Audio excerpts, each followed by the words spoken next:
nga, isa pa nga natatawa ako kasi I saw press con ng presidente saying na inaayos at pinag-aaralan ng budget at ginustify pa kung bakit nagdagdag ng additional 200 billion pesos sa infrastructure. Pero hindi niya binanggit na sa panahon din niya patuloy na lumalaki itong unprogrammed appropriation. Sabi niya kaya lumaki yung infrastructure budget dahil sa mga priority infrastructure. Mr. President, basahin niyo naman yung pinapadala sa inyo sa opisina niyo.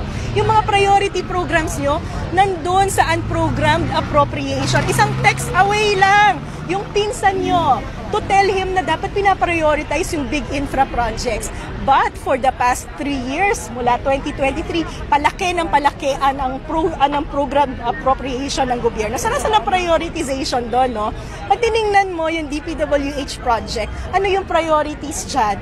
Flood control, multipurpose building. Gaano bang karaming multipurpose building ang kailangan natin sa Pilipinas? So, for me, bilang Pangulo ng Bansa, it's very disappointing na nadidinig ko yung Presidente na mali-mali yung datos na sinasabi at mali-mali yung facts na sinasabi about the budget. Marami naman po kayong staff, pwede nyo silang ikonsulta para bago kayo mag-press con, informed yung mga sinasabi nyo para yung polisiya na ini-implement nyo, tama rin.